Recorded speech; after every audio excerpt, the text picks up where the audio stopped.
Hey everybody, this is May. How are you today?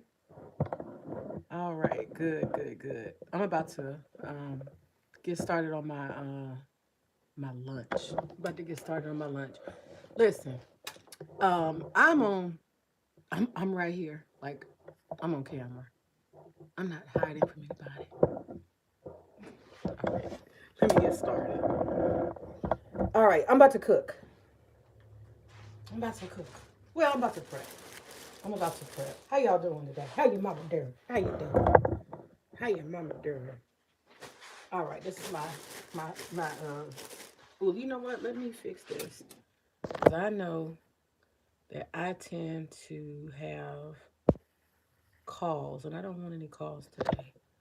Oh, I have some calls I need to make though. I won't forget. Okay, I'm back.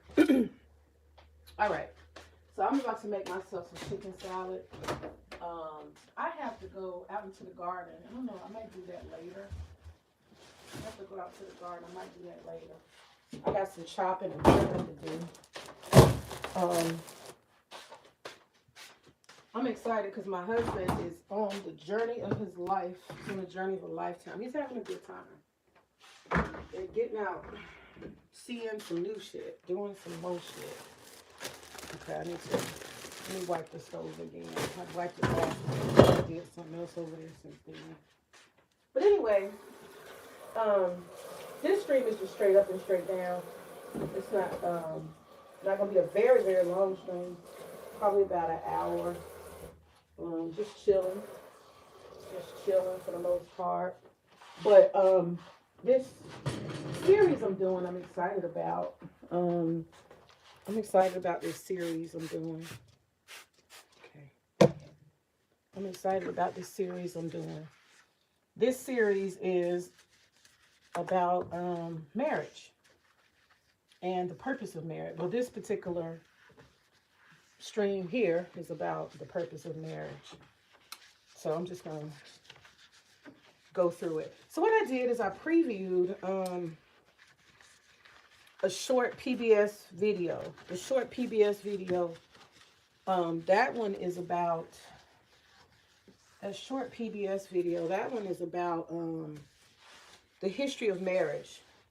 It's kind of interesting to get an idea of the history of it because a lot of people, I don't think a lot of people necessarily know. You know, I didn't know too, but marriage has a grander purpose. You know, it has a grander purpose. And it's not just about weddings and being able to say, my husband, and you know, it's not bragging rights. Hello, everybody. So I'm talking about marriage today. And marriage takes on many forms. But the history of marriage, that's why I have you know, I put a preview. So if you go and look in the post, it's a PBS special, and it talks about the history of marriage. Marriage is an institution. Let's say that first of all. Marriage is an institution. It's a way of life. And a lot of people don't look at it as an institution. They look at it as like some kind of status. It might come with status depending on your, you know, your community or your religion. It might come with status, okay? So there's some cultures that you don't have any status until you're married. You don't count in society till you're married. That's not uncommon. I'm not looking at it from that perspective. I'm looking at marriage as a general institution. Those are the collard greens. So I'm going to fix the collard greens later. Right now, I'm about to make myself a chicken salad. That's what I'm about to do. Got your mixing bowl. I'm going to chop salad, make salad. It's going to be a good salad. I think I'm going to use half cheddar cheese in it, half. A little bit, part of this onion. I went to the store. Let me get all my ingredients out. Let me move this before I mess around and tip it over. Move that. So the purpose of marriage, based on that video and common knowledge in general, marriage, the purpose of marriage is, it's a basic institution. It's a building block. It's the building block of society, if you really look at it. And, you know, in modern era, people are seeing marriage, they're seeing it differently than maybe, it's evolved over time. Just to be straight up. Marriage has evolved in its purpose over time.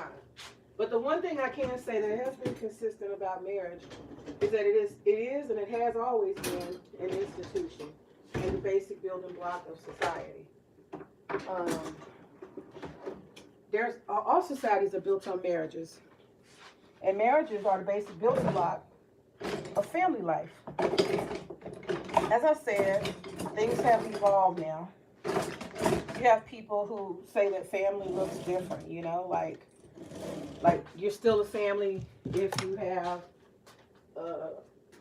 kids that growing up with their aunts and their grandparents and stuff like that. They say that's marriage. I mean, not marriage, they say that's family, So the idea of what family is has evolved over time, no doubt. Everybody doesn't see family in a certain way. It's kind of open, and that's definitely a new way of looking at stuff. Traditionally, people have seen family and extended family as a couple, right, coming together, and that couple has children. That's, tended to be how people would see stuff. Let me get my ingredients out so I can get started. So family, the idea of family and marriage both have evolved, but we know that they are the basic building block of society. We know that. But what is the purpose of marriage? That's what this discussion is about today. This presentation, this stream is about. What is the purpose of marriage? But we've already talked about that. Family building, right? You have a structured institution and security and order and stuff like that so people can get married and they can build families. Let me rinse this out. I don't trust it.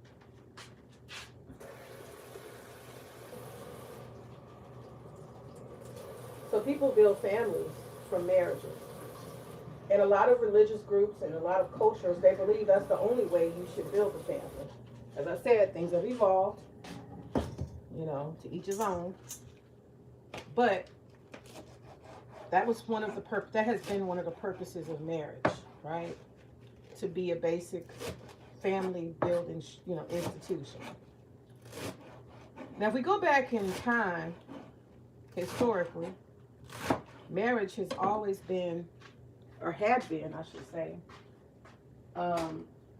something that happened when you reach maturity. It's just automatic.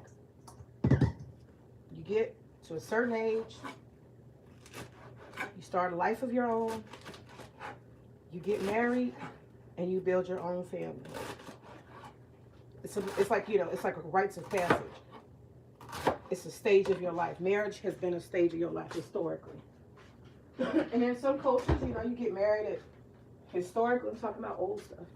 People got married at 12, got married at 15, 16. There's some cultures that still get married very early. But it's been a rites of passage. It's just an automatic role that you would play. Just given, right? You just automatically get to a certain stage and age of life, you're expected to be married. That's been a lot of cultures, historically. I'm talking about ancient times, right? And particularly when it comes to certain cultures, marriage has always been used as a way to transfer wealth and build families. When I say transfer wealth, I mean that, for example, if you get married to somebody and they have land and there's another family that has land, like a collaboration. It's like a merging of families. That's pretty much what marriage is. It's a merging of families. This family brings their assets. I wonder, is that enough? I think it is. This family brings their assets to the table. The other one brings assets to the table. And then you can transfer wealth and you can build. Also, people have used marriage, particularly when it comes to people who have power in a society. They've used marriage to, I guess you would say, to solidify bonds, to create peace, or to build structured solidarity. And when I say that, I mean, like, you may have warring tribes, right? Warring groups. And what they end up doing is they solidify their bond and decide to use marriage as a peace treaty. This group of people has, um, a marriage from one member to the group of the other member, of the other group. So two people getting married can solidify bonds between people, stop wars, resolve conflicts, build unity. Marriages have been used like that too as a trade-off. So marriage has had a lot of purposes in different places around the world and over spans of time.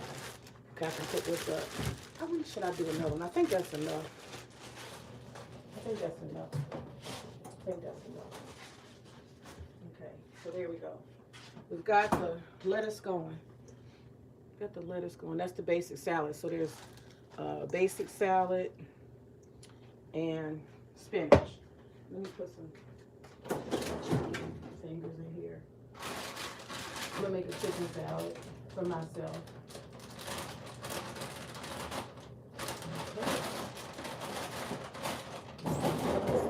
Fish salad. But I think I'm just go ahead and do a chicken salad. I'm using spicy chicken patties. Not too long. Okay, there we go. So that's the first thing. Marriages has been used to unify people, to bond people together. Those have been purposes of marriage. And I don't see anything wrong with that. I think it's a good thing that people can create understanding and stop warring against each other and stuff like that. I think it's good. I think it's really a good thing. There's nothing wrong with that. Now I have to say this though. Marriages have not always been by choice. As you can clearly see. Sometimes people's families decided they're going to get married. It wasn't their decision. It was an obligation. So I should mention that. Marriage is not always something that's been a choice for people. Sometimes it's been a family obligation. And I know for us in this modern era, it's kind of hard to imagine that somebody can tell you to marry somebody. But if we really go with history, historical facts, we will know that marriage is an institution. It's a transaction. It's almost like a business. You know what I mean? It's like a contract. And I know in the Western culture in modern times, people don't like to think of marriage that way. They don't want to think of it as transactional. I was on a panel. No, I wasn't on a panel. I was in a chat, and I said that one time. And people got really upset. People get really emotional when you say that marriage is not about love and it's about, duty, or it's an obligation, it's a decision, it's an institution. People really get real pissed when you say that, believe it or not. Oh, you must not feel, you don't have any emotions, and what are we, machines? No, the history, a lot of people are going based on what they were taught or what they believe, because some people haven't even, y'all believe it or not, in this modern era, a lot of people haven't even been around marriages, literally. They haven't seen marriages up close. Some people haven't grown up around marriage. They don't know what it looks like. They don't know anything. And so there's all these assumptions, like it's mystical. You know what I mean? Like people just assume a lot of things and they don't really know. And that happens quite a bit. And when you're far away from something and you have no point of reference, then yeah, it's kind of, let me just be honest, it's a point of ignorance there. And even if you are exposed to marriages, what kind? There's lots of types of marriages. We'll get into that later. But most importantly, marriage has to fulfill a purpose in your life. It has a purpose. And that purpose, and let me say this before I go further. Marriage is a choice. It's not, for most people in this modern era, it's a choice. It's not necessarily a flex. It's a choice. Okay, I'm putting the cucumbers in. It's a choice. It's a whole lifestyle, and you have to decide whether that works for you or not, But it has, it gives a person a different identity, a different role in life. Once you become a husband, there's certain obligations and responsibilities that you have. Okay? Once you become a wife, you have to negotiate all of that. Okay, we got cucumbers so far.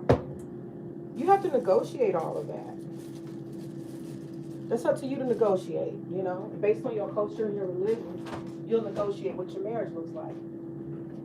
And no one marriage is one size fits all. It just doesn't work like that. Everybody's marriage is going to be different. Every marriage does not look like the same. And I can talk about that another time. Different styles of marriage. That's part 2. But I'm going to stick to the purpose of marriage. So historically, it has been used to bond people together, as a peace treaty. It's a transaction, an institution. It's a way to build families. That's what marriage is. Another purpose of marriage is to, especially in this modern era, it is a way to solidify security. And when I say security, I'm saying everybody doesn't, let me get a piece of this onion. I'm going to use red onion. Think about how it is to live in life. I mean, okay, if you're financially, independently wealthy, cool, great, wonderful. But for a lot of people, and even the wealthy, they want to build what they have. You know, two hands are better than one. So there's an economic aspect to it, to marriage. Okay? So providing economic security, stability, that is one of the major purposes of marriage. Whether it is purchasing or maintaining land, property, that is the purpose of marriage. And then it turns into family, property, you know, that type of thing. But economically, especially in our modern era, marriage is definitely about economics. You know, working as a team, putting your money together, putting your heads together, putting your assets together. You can do so much more with another person that's dedicated to the same outcome. So marriage has the purpose of creating financial and economic stability. A lot of people overlook that. And one thing that's sad in this, what do you call it? What do I call it? I would call it this very capitalistic society we live in. So ironic that here, marriage, a lot of times, they end because of finances. I think that's because people don't want to recognize. Okay, so we're going to put the red onion in. So far we got red onion, cucumber, spinach, and such. All right, so now I'm going to put in some banana peppers and then some pickles. I'll chop it up together. And then I'll put the cheeses in shortly. I'll put a couple of different cheeses in. But that's the thing. A lot of people don't want to recognize the financial aspects of marriage. You know, that's part of it. A lot of people don't want to recognize that. And that's why a lot of people get divorced. People get divorced in the Western countries because of money. And it's because they didn't want to recognize that you absolutely, like marriage is a big part of marriage is stability and financial and economic cooperation. And so imagine that if you marry somebody who doesn't think about that, they can be the person to bring you down financially. And a lot of people don't think about the fact that, you know, if the marriage is over, how does that work? Whose money is what? Who gets what? If you earn and gain things while you're married, do you split them and share them in the marriage ends? You know what I mean? It's stuff like that that people have to think about. And people don't like to think about those things because it's unpleasant. You don't want to start a marriage thinking, well, when you leave me or when I leave you or you cheat on me or I cheat on you. You don't want to think about that. But that's the reality we're living in the modern era. You have to think about the exit strategy of the marriage. So, how do we know somebody's married? Because you got nowadays people, you know, they're talking about the purpose of it being economic. But how do we actually define real marriage? Because some people, they do this whole wifey, You know, that's my wife, but that's not a wife. And then there's a lot of debate about whether or not a person actually needs to legally be married. And I think there's arguments on both sides. There's arguments on both sides because if you're not willing to put it on paper, okay? And why do we put it on paper? Because marriages are contractual. It's a fucking contract. Why do people act like marriage is not an obligation, a contract? It's an agreement. So why can't it be on paper? What's the problem? If it's real, why does it matter that it's on paper?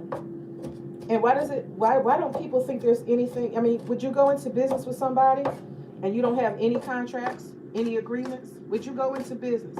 Would you have a business partner and you don't have any agreements?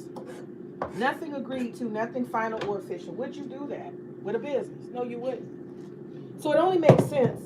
Okay, so we got pickles and banana peppers. That's what's in there next. I decided to skip carrots. I decided to skip that. Okay. Would you go into business with anybody, your best friend, your homeboy, your homegirl, without any actual agreements? Probably not. Probably not. That's not secure. So when it comes to the documentation of the marriage, that is very important. And so there's lots of different types of documentation for the marriage. You can have a state-sanctioned marriage where you actually, okay, so I'm putting the tomato in next. You can have a state-sanctioned marriage where you have a literal, marriage license. If somebody doesn't want to get married to you on paper, they probably don't really want to marry you. I'm just being honest. They're not that dedicated. And people using the excuse of, well, I don't want you to be able to take my stuff if something goes wrong. Well, that's why you have what you call a prenup, right? A prenup agreement, where you say if this marriage dissolves, then this is how things will be divided up. These are the conditions, and this is how it's going to work out for you, how it's going to work out for me. You decide that stuff up front. And that's the thing. People want to be in fantasy. They don't want to be up front.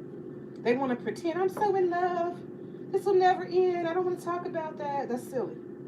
That's not an adult way of thinking about stuff. Marriage is an institution. It is actually a business. It is absolutely transactional. And if you don't want to think about the exit strategy, if the marriage comes to an end, if it's dissolved, if you don't want to think about that, you probably don't have the maturity, okay, or even the skill sets to even be a married person and stay married. That's just my honest opinion. Uh-oh. Hey, V-Dub, what's up? Let me read your comments. Chef it up. You said, I think marriage is a business, but I'm divorced. I'm divorced too. I divorced and I remarried. Prenup require maturity. Yes, it does. You got to be a mature person. You got to get out of fantasy. Oh, I don't want to think about that. We in love. Nah, fuck that. A lot of people was in love and they divorced now. I'm a divorcee too. And I got remarried. But I learned how to approach things different, right? And that's what happens. You learn from failed marriages. You got something to really reflect on. So I got the cheese. And I hate I put the cheese because it makes it look like it ain't nothing but cheese. I'll switch it around in a minute. I'm gonna put a little bit of feta cheese, just a little bit. So we got cucumbers, tomatoes. What else? Banana peppers, pickles.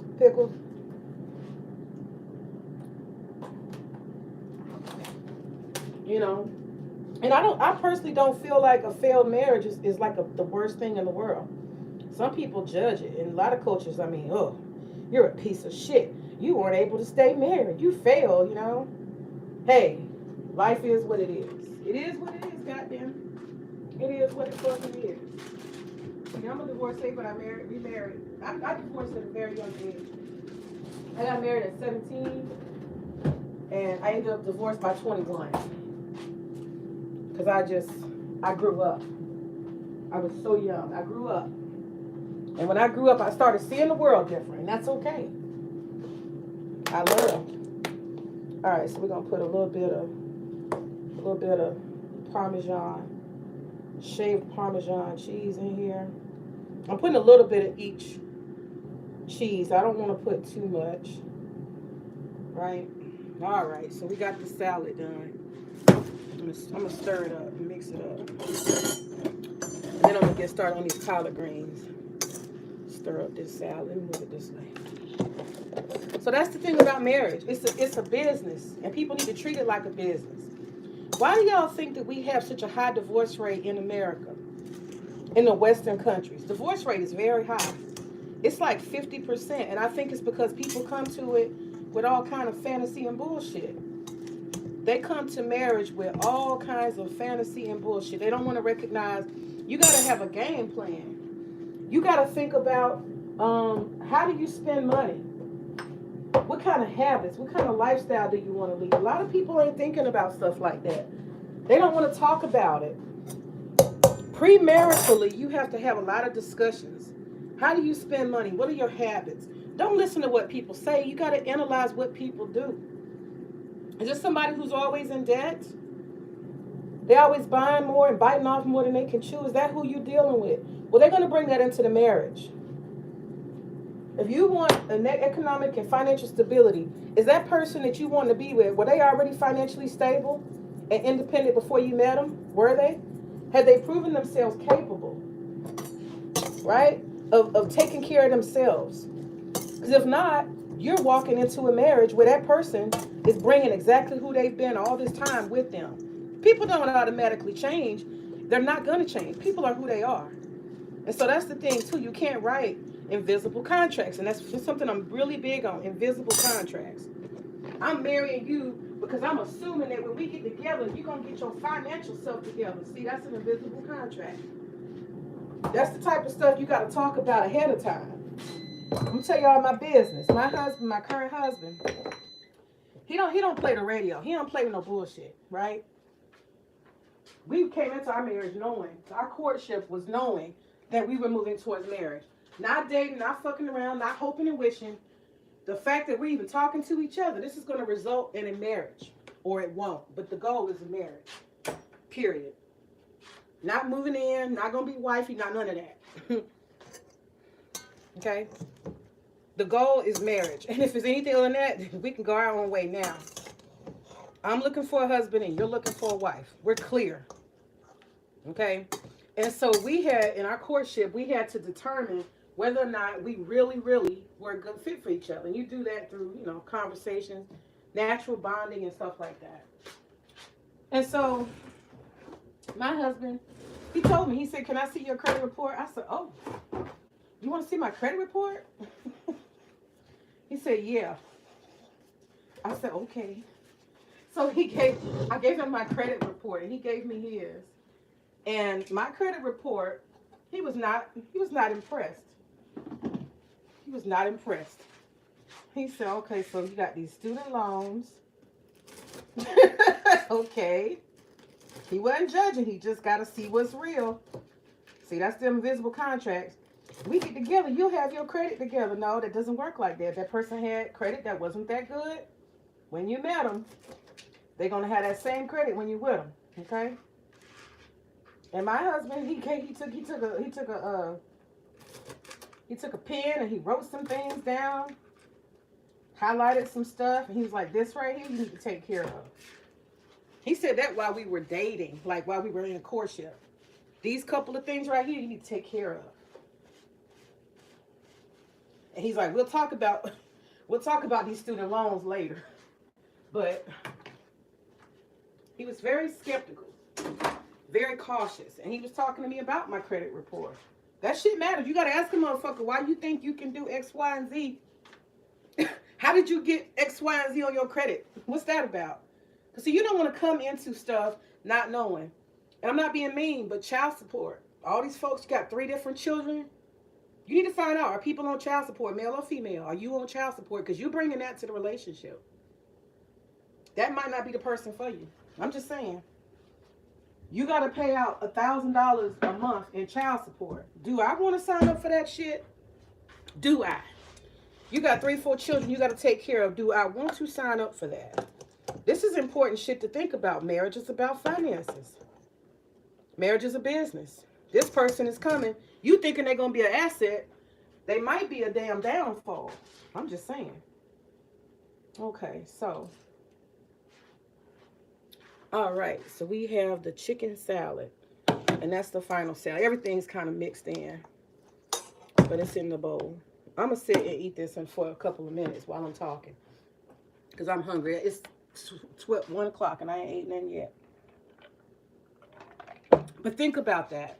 What kind of sauce do I want? Let me see, what kind of dressing do I want? I think I'm gonna go with ranch. You gotta think about that. So my husband said, I'm gonna need you to clean up X, Y, and Z on your credit. And I didn't blink an eye. I just said, okay. You need to get rid of this, you need to get rid of that. And that's what I did. That was a condition of the marriage. So this is my spicy chicken sandwich. Chicken salad. And I'll start on the collard greens in a minute. And I gotta put this up before it starts to can. You know how lettuce goes. It doesn't last long. You gotta eat it. So I'll probably be eating that for dinner. I'll probably make some tuna. But anyway, that's the kind of stuff you gotta think about. This person's bringing child support, you know, or if they're divorced and they gotta pay, what is it called, spouse maintenance fees or something like that. What is it called? I forget the word. But that's the kind of stuff you gotta think about when you want to marry somebody. Are they bringing debt to the situation? And on the positive note, is this person bringing assets? Does this person come with property? Are you making a smart financial move being with this person, bonding yourself? A lot of people don't understand that your credit can be tied to your spouse. Your spouse's credit can make or break you. Let's say you guys want to buy a house together, or you want to buy property together, or you want to invest in something. And this person has bad credit. How are you going to qualify for this house of your dreams and the other person's credit's fucked up? Where are you going to go from there? Think about it. Seriously, think about it. So I got to carry all of our financial needs, our needs for credit by myself because your ass don't take care of your financial responsibilities. So it's all on me the whole rest of the marriage. If I don't have credit, then we don't have credit. You see? Shit like that. You got to start decide stuff like that early on. People don't change. If they've been had bad credit, they probably going to keep bad credit. Are you going to let them ruin your credit? You got to think about stuff like that. Okay? There's that. If you want to marry somebody, you got to see the kind of lifestyle they live financially. Is this somebody who is going to try to live above their means? If they live above their means, they're likely going to end up keeping you broke, always in debt, and having lots of problems. Money management, personal finance management, that shit is important. That shit is important. And you have to decide between the two of you who is the stronger person when it comes to saving money, paying bills, getting shit done, having a plan, having a vision. And you got to decide that stuff early on. Are we a power couple? Are we going to build financially before we have children? Or do we decide that we want to just have kids and just live wild and free and just struggle through children? Do you want a very structured financial life? Right? Do you want to have a plan, or you just want to go and just do whatever and see what happens? I need somebody like my husband. Hold on. Okay, I needed somebody like my husband, very methodical, and they're making decisions with intention. Somebody has a vision, a goal. This is the lifestyle, you know? Though you can't have invisible contracts. You can't have one person assuming. I'm assuming when I get married, my whole quality of life about to go up. You about to give me everything. You need to say that shit up front. Don't have no invisible contracts. Don't have all these agreements and thoughts that you keep to yourself. And then you turn around and tell me I'm disappointed. Disappointed about what? You didn't tell me that you expected me to buy you everything. You didn't tell me you expected me to give you everything. You didn't tell me you expected not to work or not contribute. If you need that person's income, say that shit up front. I need a wife that works. My purpose of marriage is to have a partner who's going to help me financially build my empire. And the thing is, you have to say sometimes, can we have two people who have ambitions? But if you got two people and they both want to have a business, well, you know, businesses are unstable. They always are. Economy changes, your business changes. Sales can be great and wonderful, and then they not. There are people who are millionaires. They, you know, during the housing crash in 2009. There are people who, hey, what's up, Cynical? Hey, hey. There are people who invested, right? People who are builders and contractors. But when you have financial downturn and the whole goddamn real estate market is falling apart, my dad was a contractor and a construction owner, you know, a builder at that time. That shit changed. Nobody's buying houses. All these foreclosures and shit. It was like the whole real estate market was at a standstill. You see? Shit can change. Shit can always change. Your industry can change. Do you need both people to decide they both want to be that ambitious? Or is one partner going to focus on, you got to decide who's the go-getter here? Who is the go-getter? Who is the go? Can we both be go-getters? Or do we both need a job, but one of us have a job and the other one have a business, and we hope the business grows? Or even going to school. Sometimes a wife will support her husband while he goes to medical school.